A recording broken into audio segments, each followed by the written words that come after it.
Hey everyone, welcome to Mastering AI with the Expert.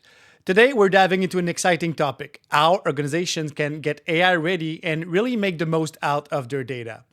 Joining me is Neha Sharma, a data and AI specialist at Microsoft. She's all about helping public sector and healthcare organizations modernize their data platforms, nail governance, and unlock some seriously impactful AI solutions.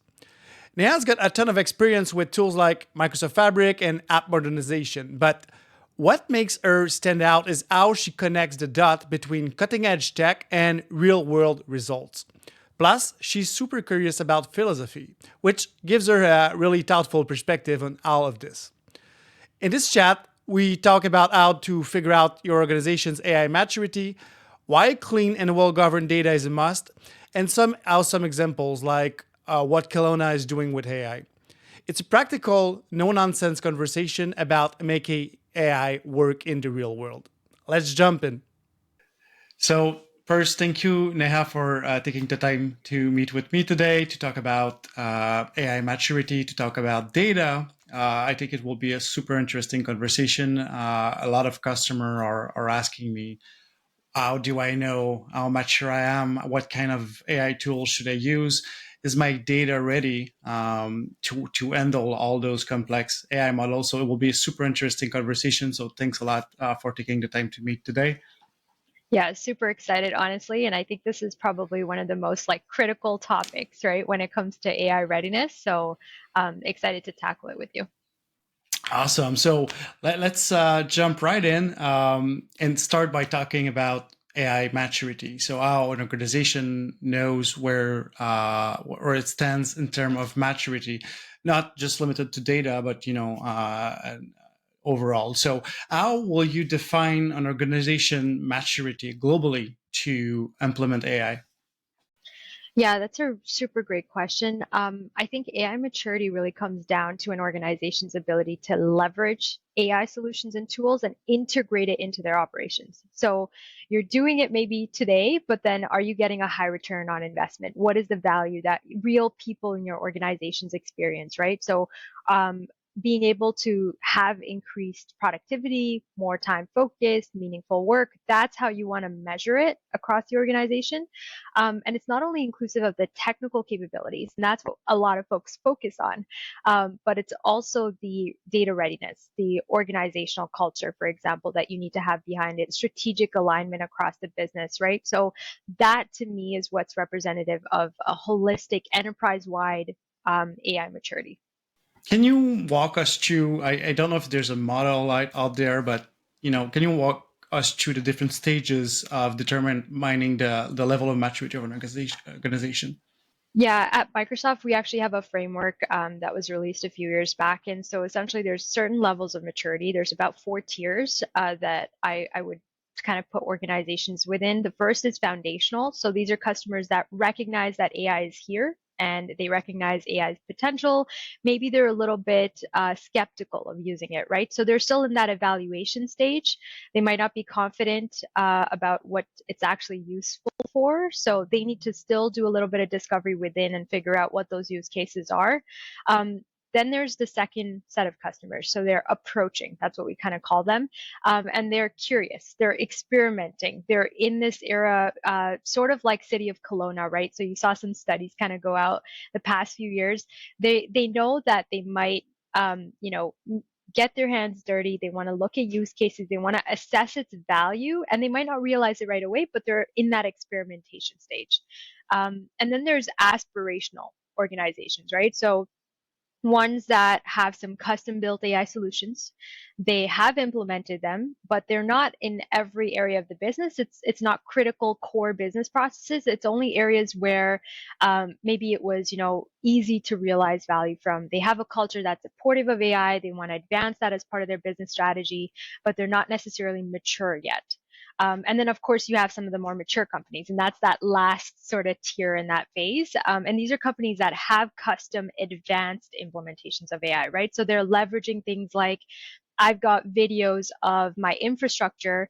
If, for example, Canada's infrastructure, let's take the government, right? If there's any leakage in terms of pipes across the infrastructure, if there's any cracks in some of the sewage pipelines, can we identify that? Can we then take it back and be able to respond to it quicker, right? Because there's a certain age of that infrastructure that's coming to an end. So these are, again, specialized implementations.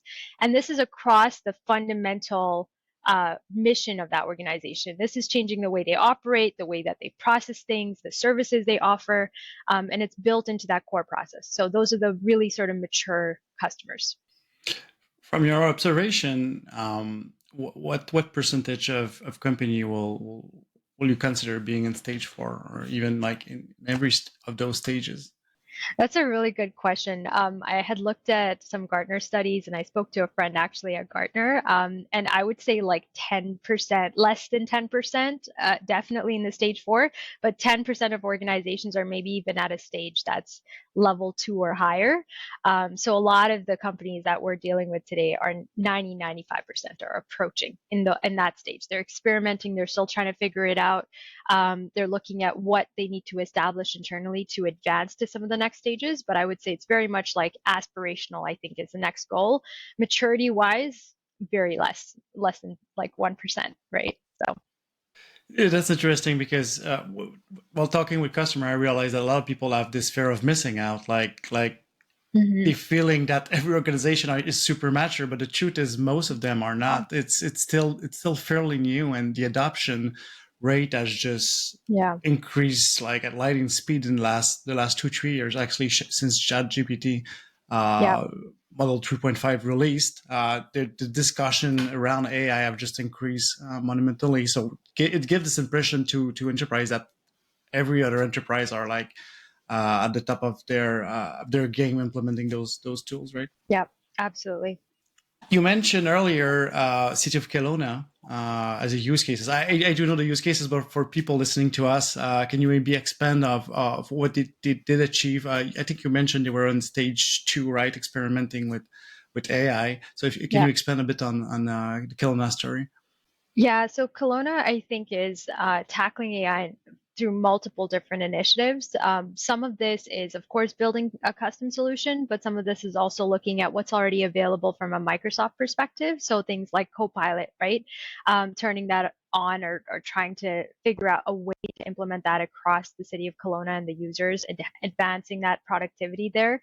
The second piece to this when it comes to custom solutions is Kelowna experimented with building permitting solution. So essentially, there's a building permitting process that takes place, and in that process, we wanted to make it easier for companies that are, performing constructions across the city to be able to submit those forms, evaluate that, and speed up the process to actually getting that approval in order to be able to implement and build buildings and infrastructure across the city.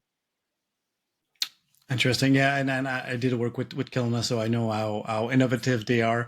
A lot of people are thinking that public sector is not innovative, but I can tell you in Canada it's not true. And Kelowna it's a real proof of that. Yeah, and actually, Government of Alberta, if I may add, this is super new, but they just released, I think, 2 days ago. It's live. They released an AI search. So Alberta now, if you log on, they actually have like an AI search.alberta.com or something. But essentially, you go in and anything that previously was available on their website, any policies, procedure, grant programs, permitting, like any questions you have for that Government of Alberta, you can just go in, log into the portal. You have an interface where you can actually go and ask some questions. So I've played around with things like, hey, I want to look at grant programs, for example.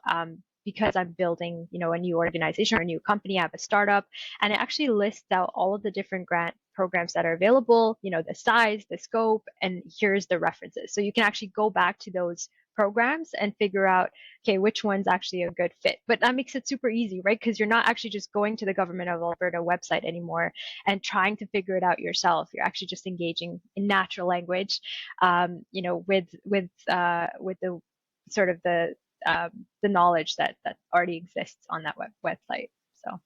I will just assume it will remove so much pressure on their customer service agent. I mean, I don't know about you, but personally, when I end up on my city website, it's so complicated. There's so many subsections that I most of the time I just gave up and I just call in.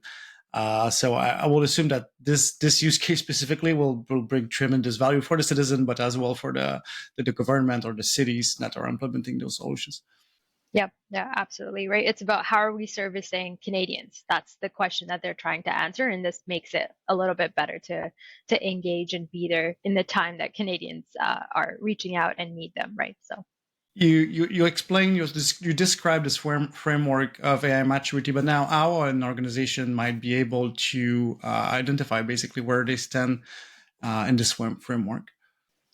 yeah, so I think there are key pillars that you want to use to assess your organization's maturity, right? So any customer, I would have them look at things like AI governance, data management, and then I always go back to this framework, which is people, process, technology, right? So the questions here that you might ask are directly tied to something I actually often refer to, and I actually want to share my screen and show you super quick, but it's called the Lipit model. So this is a framework for managing complex change. And it was actually something that Dr. Mary Lippitt in 1987 released, but essentially it helps answer some of these questions, and it's applicable across various industries. So let me share my screen and yeah, so let me walk through it. I think there's five components, and by the way, it's applicable across a lot of different, different industries, different change, different situations. But in this particular case, the questions I would look at and the way I would approach this is these are the five components that you need to achieve success when it comes to change within an organization, right? So if any one of these components are missing, you'll often see you experience confusion or perhaps your employees are anxious or there's some gradual change that needs to take place. There's some frustration or a false start. And it depends on which piece of the puzzle you're missing. So it helps you really evaluate that. But the questions here are, do we have a clear vision or long-term strategy for AI and how AI can add value to our organization, right? The second here is, do we have the skill set to support building AI applications and the necessary data and technology infrastructure as well that goes with those AI applications? Do we have incentives in place, for example, to drive these projects forward? Does our C-level executives, do they care about this, right? Do our investors care about this? What about the right processes and resources? Do we have that in place? Do we have the required technology infrastructure supporting it, right? And supporting digital transformation. And that's going to get you really close to that action plan. So, And for people listening in and that are not looking at the video right now, so basically we have this matrix where we have those five so five components of change: so vision, skills, incentive, resources, and action plan, as you just mentioned. And from what I'm seeing, if I have the five of them, I'm on the road to change. But if I'm missing, for instance, the vision, I can create confusion, and if I'm missing the skills, it can create anxiety. Am I getting it right, or? exactly it. So whatever it is you're missing, there's going to be a resulting, sort of, a response to that. So you change, you need all of those five components. You need a vision, you need skills, you need incentives, you need the right resources and processes in place, and you need to have a clearly defined action plan. Any of these things missing, you're going to come across some sort of mismatch, and you're not actually going to have successful change. You might have something that's a little bit off from where you want it to end up. Okay, that's a really good framework. So for people listening in, we will drop the matrix in the show note. Now, if we continue, so what are you seeing as being the common challenges for organization when they're trying to reach this AI maturity, and at the end, how can they overcome it? Yeah, I recently saw Sam like a video of Tim Ward, I think, and it was like the CEO co-founder of Cluedin. Cluedin is an MDM platform for anyone that isn't familiar, but I think he captured it really well when he was having this discussion. And he said he met with a CDO of one of our joint customers, so they work closely with Microsoft. And he said that I can build, the customer essentially went to their C-level executives who were kind of enforcing and saying, hey, we need to have a custom copilot. And that's all good and well, right? But the CDO cares about having the right data quality and making sure that there is a lot of value that we can get out of this initiative, right? Not just building for the sake of building. So to get this message across, she essentially said, I can build you a custom copilot that answers with answers that look like this or answers that look like this. And the first being where data is being pulled exactly as it is, right? There's nothing that's been done here. It's their current data landscape. This here was data quality rules are in place. There's sensitivity labels have been applied. There's a single source of truth with the MDM that they have as a solution. It was clear that this is sort of, you just graduated your AI solution from a high schooler to perhaps maybe a university graduate, right? To put into perspective, like the quality of the responses, the context, and the way that it's actually going to help add value for the organization is starkly different depending on the amount of work that goes into building that data governance framework and investing the time there. So I think that's where I find that organizations really struggle. And to reach a level of maturity, you need to have that be understood that it has to start with data governance. You need to know that if you're investing money in AI, that also goes along with investing in a data strategy. And it also means that you need to implement a master data management solution. Yeah, that's something I see a lot with M365 Copilot as well, where people are asking questions but don't get the answer they want because Yeah, the AI basically is pulling too many data. It's just pulling too many unrelevant documents, and at the end of the day, garbage in, garbage out. If you get the wrong document because you have too many, you'll get a bad answer, right? yeah, I mean, I think it's important to understand that LLMs or tools like Copilot are basically using context to feed the LLM, so you understand how to provide you the answer you're looking for. So if we take as an example, plugin, really simple example, plugging Copilot on SharePoint, but then you drop like 12,000 documents, you didn't clean them, you don't even know what's in it, probably that the answer that exactly. you'll get from the Copilot won't be exactly what you expected. So that, yeah, I do agree that Exactly. data cleanliness, it's super important. Data tagging as well, Yeah. uh, having a general data governance, which basically bring us to our next subject, which is the data infrastructure. So what exactly what exact role data is playing in enabling organization use AI solutions? Yeah, I think in terms of the data infrastructure, right? We need to think about like the foundational tools and systems essentially, right? That enable the collection, storage, management, and processing of the data. So we want to address sort of with a robust infrastructure, what you want to address is common challenges or problems like data silos that exist currently in your data architecture or data platform, right? You want to essentially data silos. The issue with that is it creates integration complexity. So you want to eliminate that as what much as you can. Also eliminate data quality issues. You want to address a lack of a golden record or a single source of truth. You also want to take a look at things like data latency, right? So the increasing costs as well that come with scaling those data and analytics capabilities over time across the organization.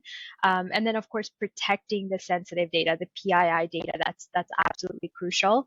So you need a platform that's going to help alleviate all of these different issues, and it's not going to be a single solution. And this is where the data architecture is all of these key components, bringing it together to be able to achieve and solve for these issues and problems.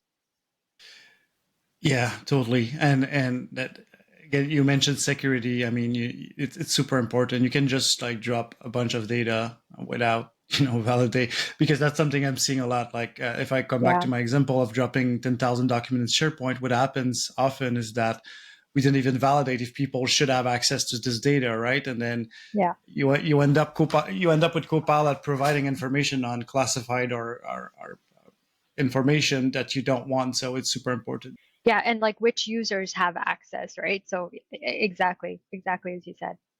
What are the key components to build this data infrastructure, right? I will assume it's just not one product. When we understand that most organizations have several systems from where they want to pull data in, how do you manage, in terms of infrastructure, how do you manage this data governance? So I will assume there's multiple pieces of the puzzle, right?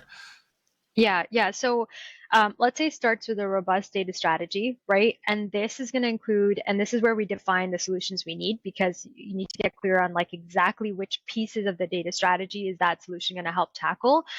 So think about the first one as data security and compliance, right? So in this case, you want to have policies, measures that you want to put into place to avoid unauthorized access. You want to prevent breaches. You want to avoid misuse of some of the data, and you're also adhering to the relevant laws and regulations for your industry, right? So in my case, I work with healthcare customers, so they care about HIPAA compliance, right? There's GDPR compliance. So all of that and those regulations, that's what your data security and compliance tools are going to help you um, to kind of map towards. And then there's these encryption tools. That's also part of it. You want to have access controls. You want to have classification, safeguarding sensitive information. So that is all under that data security and compliance umbrella. And then there's master data management. So oftentimes these terms, they get a little bit confused, but I think this is the umbrella that I like to think of it as. So master data management is a little bit different. It includes a processor toolset that's going to help you create a single, consistent, accurate source of key data in your organization, right? So this is often referred to as the golden record. You're integrating all of your data from your various sources, and what you're doing with a tool like Cluedin or Prophecy is you're actually helping to resolve those inconsistencies. You're actually going to help eliminate duplication, right? To be able to have that single source of truth. And I know I gave example like documents like PDF in my previous example, but the truth is, this master data management and the infrastructure we're describing, it's data coming from multiple systems, right? So it might be Yeah. documents, but actually, can you give an example of what kind of data might be useful for an AI initiative, right? Do I pull information from my ERP, from my HR system? Yeah, so I mean, it really depends on the use case, right? But I think when it comes to the governance piece and the master data management and security compliance, it has to span across everything. So ideally, what you want to do is think about all your different data sources, land it into a single storage format or a single storage layer. And this is super critical because a lot of times when you're dealing with a traditional data architecture, what you have is multiple different sources, a lot of different subsystems, and all of these have different ways to secure them, is kind of what I mean. You don't have one security model. You want one security model to span the entire data state. And that's where I think when you think about things like MDM and you're implementing it, you actually want everything together in one storage place, one format. And what you want to do is you want that security model or that MDM to secure everything, every single source. That's what you want to implement. Because that's the way to achieve that golden record, right? Because you're integrating from various sources. So that could be your ERP systems, it could be your unstructured data, PDF documents, videos that you collect, for example, for parking space, infrastructure, sewage, pipes, anything like that. And then it could also be things like sent, like perhaps you have social media, right? You have some of the data that's coming from social media. You want to conduct sentiment analysis. Again, before it gets to that, you need master data management. You want a single source of truth. You want to protect all of your records and make sure that that's in place. There's no inconsistencies before you get to something like implementing an AI solution for that use case. It's really interesting. I never thought of video or even social media reaction. That's really good point. So it's really data coming from all over the place, but that can bring value and that can feed your AI. Now we're both working at Microsoft. So what's from the Microsoft standpoint? What's the MDM tool you're recommending normally to our customer? Yeah, so MDM is one that we actually don't cover under Purview, right? Purview is our sort of data governance solution, and it includes the risk and compliance piece. It includes data security. It includes things like data catalog, data lineage. Those are the pieces that we're really good at, and we just released data quality as part of it, so you can kind of set those data quality rules. MDM is one that we integrate with. So for a master data management tool, you actually want to look at things like prophecy. That's one that's been around for a number of years, and then also clued in. So those are ones that integrate really, really well with Purview, as well as our data platform as well, which is Microsoft Fabric. So that's what you want to look at. From the point of view of a company who just start exploring MDM, how much of an effort it might be? I will assume that if you're having, I mean, I've seen an organization with hundreds of systems, right? What's the effort it represents, and how can you prioritize which one you're integrating first? I will assume you don't do the if I go back to my example of a hundred system, you won't do all of them at once, right? Yeah, so normally what I'm seeing is even if an organization wants to go from, let's say, on-premises sources and they want to migrate to Microsoft Fabric, let's say as a platform, you want to actually implement MDM on your on-prem. That's totally fine. That could be phase one, and then you just start with whatever is in your enterprise data warehouse, right? Start to tackle those sources, and essentially there's a roadmap, a plan you can put into place. You talk to some of the guys here at like Prophecy or Clued, they can kind of help build that roadmap out. And then you work closely with a partner, maybe about a plan that would be in place to essentially go through everything, look at what's in your enterprise data warehouse, and start establishing a set of rules, creating that golden record. And then from there, any rules or any of those things that you've kind of set in that MDM solution, you can port it over to it's not as easy as I'm making it sound, but you can take exactly what you build for your on-prem and you can just bring it over to Microsoft Fabric, for example, when you're ready to migrate from on-prem to Microsoft Fabric. So is it a platform that's there more for unifying data? Like let's say I'm having a CRM and an ERP and I don't know an e-commerce platform, and my customer is living is have one record in each of those platforms. Is it a way of unifying them and making sure that we do agree on the data? So if my phone number is different in the three platform, I want to make sure it's the right one, or it's more than that. I would say it's actually to help get to single source of truth by identifying and setting rules, for example, and being able to identify like, hey, where are some duplicates? How do we eliminate those? Removing edge copies, removing inconsistencies. But that's not necessarily the storage layer either. You're just defining rules, right? The storage of this to integrate everything and have everything live in a single source of truth, that would actually be something like a lake house, right? So you would want to have a lake house that either acts as again, lake house is two components, right? Data lake as well as a data warehouse. You can have all of your data in a single kind of storage layer. That's what you want to get to, and there's two ways to do it. So we have a Databricks lake house. That's something that you can go with, or you want to have a lake house in Microsoft Fabric, right? So those are the two, I would say, industry leading offerings for a lake house. And then the MDM will sit on top of those, and you'll define the different roles to it, and that's where you'll plug the AI to get this data from, right? Exactly, exactly. So you can bring it into the lake house, right? But then what you have is you have to build an architecture within the lake house that has your bronze data, your silver data, and your gold data. The bronze data is your absolute raw data. The silver data is after you've done a little bit of data engineering, you have removed, for example, the duplication, some inconsistencies, like things like that. And then your gold data is data that's all the table combinations you need to do, all of the different functions or measures that you need to calculate to actually show in a report the accurate information that you've now collected. And it's not looking at raw data. It's looking at the finest, most refined piece of data that's actually going to offer insight, right? When you get to reporting.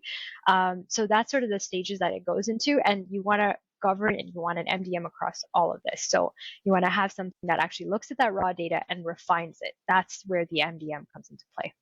Okay, and Purview is connecting on top of the MDM to give you the proper access to make sure that the data governance is followed. It's about maintaining a data catalog. So I would say there's so many components to the strategy, right? And part of this is, let's say you're a technical user, right? And a business user will not necessarily know exactly what you have in this data file or that data format, this data asset that you've collected, right? So sometimes you want to make sure that across the organization, everyone can access a single data catalog, that they can just log in and figure out, hey, I want to look at sales data. Where would you go? Who has what? Where are we collecting information from? That's the kind of information that a data catalog helps to reveal. And then there's data classification. So again, to your point, right, like sensitivity labels, what kind of data is it? Is there metadata that we can collect around this, just to enforce, again, like how and where that data lives? Where is that team? What's the team that, for example, has the ownership? So you're defining ownership, you have governance in place. And then you also have the visibility of the flow of the data. So data lineage is a big piece of this as well. That's where Purview really helps. So it's helping to solve this governance sort of mandate. And then anything to do with, again, arriving at single source of truth, the golden record, data quality, I would say is where master data management plays a role. You need both. Okay. What's the challenge you're seeing the most from organization trying to implement an MDM? Yeah, I would say first thing I would say there, Sam, is probably that they don't have one, right? A lot of organizations will come to me and it's the same exact pattern of problems or challenges that they're facing, not having a single source of truth, a ton of integration work that they have had to put into place because of all the different sources that they're trying to get data from. And then there's also, for example, like just not having a master data management, not having governance policies, not having a working group, not having that process internally to be able to get to that single source of truth, essentially. So I think there's just the not having those solutions, but also like not having the processes in place as well, is probably the main challenge. Okay. You've discussed a lot of about data governance, data quality, etc. So how critical is it to have good quality of data? I mean, when we're specifically talking about developing an AI model, what impact will it have to have bad quality or uh, not have gone through all the different steps of going through the MDM, going to data governance, etc., etc. So what will be the result of it? Yeah, and I think Sam, you absolutely covered it really well earlier too when you said garbage in, garbage out, right? So if we don't have a solution that ensures data quality, you don't have a reliable source of truth. You have no information there that you can actually trust. So even if you gain some metric, right, or you apply a function or you have some reporting that you're looking at, that's not necessarily the truth, right? So you're actually, I think the risk there is that you're not informed and you won't have the information that it takes to make informed decisions, right? And to lead the way forward for your organization. Yes, it makes total sense. Yeah.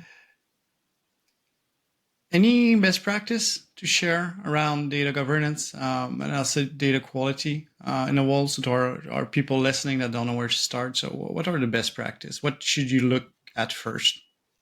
Yeah, I think it's like getting together a working group or a set of stewards across the organization to essentially be like, hey, let's get together and have this as a mandate. We need to have a data governance strategy, right? We need to put together a bit of a working group. We need to have a sort of a meeting here where we can go through all of our data assets. We can specify individuals, teams, where they sit. We can catalog some of this.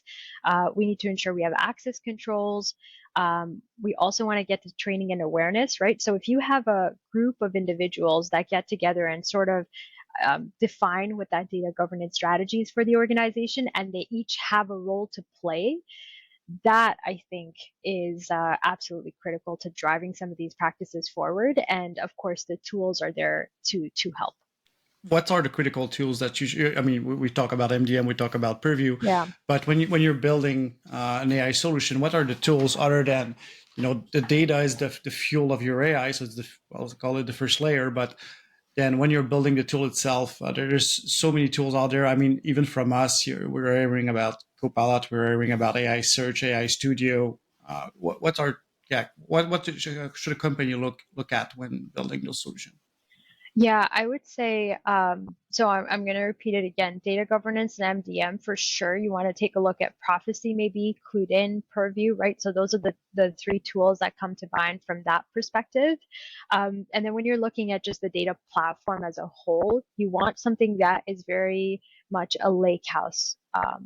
Storage layer. So you want something that's inclusive of all of your structured data, unstructured data, semi-structured data. You don't want it to be sitting in siloed places or storage formats as well. So things like Microsoft Fabric, you want to look at Databricks as well as an option, depending on what your needs are. And that's really going to help you remove those data silos and get all your data into one place so that all of those other solutions like the MDM, the data governance, can actually go and help you enforce that single security model.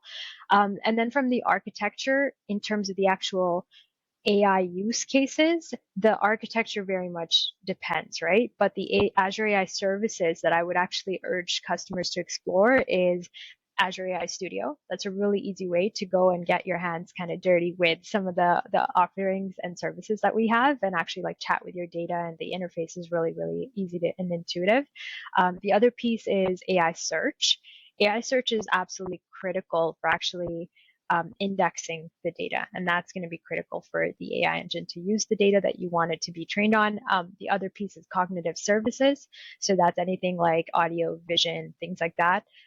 Then we also have document intelligence. Document intelligence essentially is like PDF documents, like you were saying, Sam, right? Or documents or faxes that you get that you want to make sense of and actually have tagged and qualified, right?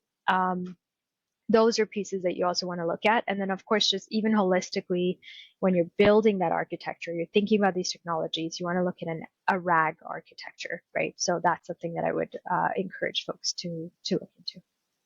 Maybe if you want to take a few seconds to explain a RAG. A lot of people are asking me about what is RAG, but it's such an important concept in AI when you're using Copilot or even when you're using ChatGPT, which is basically using RAG on top of a Bing search to gather context. So, can you explain RAG in simple terms?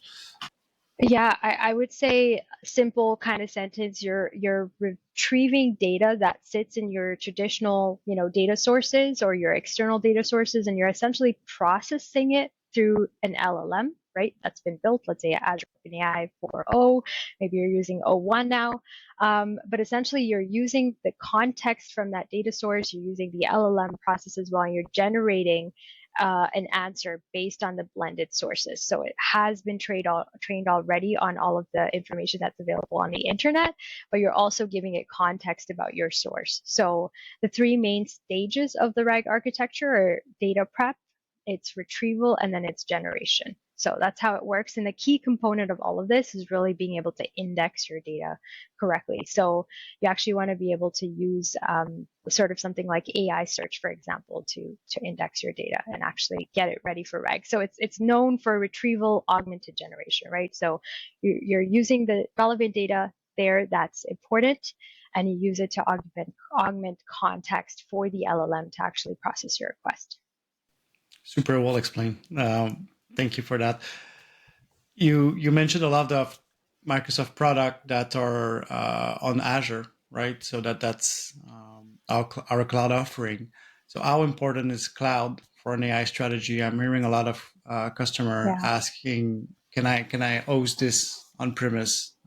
So what's the pros and cons, and why will you suggest to go on a cloud first strategy? Yeah, for I would say one-off use cases, it's absolutely possible to do something on premise and build something. I think the challenge there is going to be scalability. So what are you going to do as data grows over time? Because it will. And so you're going to need additional storage capacity. You're going to want to have to scale that entire solution. But I think going to the cloud there and thinking about that as at any given stage is critical because again, if it's not feasible from the broader strategy, one-off use cases totally possible. From a broader data strategy, it's actually not feasible to remove those data silos and to decrease the integration challenges that you might face without migrating to a cloud platform, right? So that's the reality. You need to have that scalability, you need flexibility, and you need to have access to those advanced solutions that you're trying to get to so that you're prepared for when that data continues to grow over time.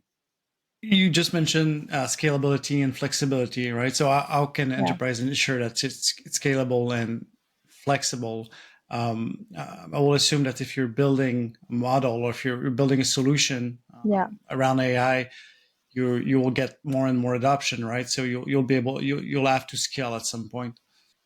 Yeah, I would say exactly like you said, Sam. So, like, you want to have the right technologies that can scale as your data grows, right? And then identify some use cases, not only for today, but for the future, right? So, making sure you have flexibility now and from the data platform or the solutions that you're investing in. You want to identify use case for now, but you also want to identify use case for, let's say, 3 years out. A lot can change in 3 years. So, by no means is this writing it down and going, yes, we need to check this off. But it gives you an indication for what this data platform needs to allow you to do to be able to scale with you as your needs change. And then the other piece there is investing in open standards, right? So traditional technologies actually have essentially the data that you have or the data platform you're using. Let's even take SQL as an example or Oracle, right? There's vendor lock-ins for these platforms because you have to know Transact SQL, you have to know, specific languages for traditional technologies, right? In open standards, it's a little bit different, right? So you want to have a lakehouse like Microsoft Fabric, like Databricks that supports interoperability, right? And it's going to help you prevent vendor lock-in. And the data format specifically here that Microsoft Fabric and even Databricks as well supports is Parquet and Delta Lake, right? That means your data, when it lands in Fabric, is automatically converted into a Delta Parquet format, which is open source, right?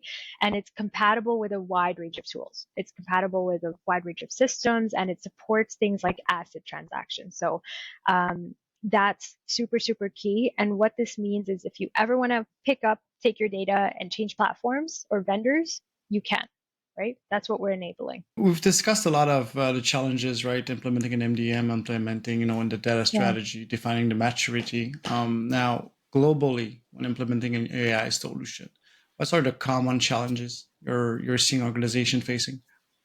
I think I'm going to tackle this a little bit differently, maybe as advice that I can shape up from the experience I've had. But essentially, it's to the advice I would give is to assess where you are. I think that's a really key starting point because the journey that you're on might look very different from your peers and your competitors. And you might be at a stage where you can actually start implementing things like Copilot, sure, because it's a solution that security is taken care of. Copilot is something that is fully managed by Microsoft, right? But it doesn't necessarily mean that you have the in-house expertise to start building custom solutions. That's a different kind of AI that requires a different kind of AI maturity. And then go back to, I would say, even like Dr. Lippett's model, right? So identify where you are, where you want to go, what's the gap, and how can you have SMEs or experts across your organization that can actually start to get you there. And take a little bit of ownership on themselves to drive the organization forward, and then invest in skilling and training right across each of those. So the more you know, the better decisions you will inevitably make. And a lot of times I'm sitting down with organizations and I'm realizing we haven't covered the basics. They actually we're talking about the technology here, but we've never actually talked about the main concepts. We need to review them. We need to go back to the foundation to be able to understand how the technology helps and where perhaps it's lacking, right? Where we need to have certain other considerations, because it's not just the technology that's going to help address everything that you're looking at when it comes to um, getting to an AI mature organization. And then the last piece there is there something that you have to automate? Is there something you're trying to achieve? What is that pain point for your organization that you want to address? Don't start with the technology in mind, start with the problem. in mind, right? And these are things, again, everyone has thought of for almost every other time in history that we've had a change, but I think it's absolutely even more critical now than ever before. Thank you so much. So there was a lot of information that's really enlightening. I mean, I learned a lot today. I haven't heard about the MDM concept before today, so that's really interesting. And I think people listening will have a lot to consider. And I hope we'll be able to do another episode and digging deeper inside those concepts. So thank you so much for coming in today. It was really interesting. Thanks for having me, Samuel. I appreciate it. It was a pleasure speaking with you. Awesome. Thank you, Nima. Take care, Sam. Thank you for tuning into today's episode. We've learned a lot about the journey toward AI maturity, from assessing data readiness to implementing strong governance strategies. It's clear that organizations need a solid foundation to truly harness the power of AI. A big thanks to Neha Sharma for sharing her expertise and valuable insights. If you enjoyed this conversation, be sure to check out our previous episodes. Unlocking the Future of Customer Service with AI with Marcus Schmidt, Principal Program Manager at Microsoft, and How to Leverage Copilot for Sales with Matthew Mead, Global Black Belt at Microsoft. We'll be back soon with more AI discussions, so don't forget to subscribe. See ya!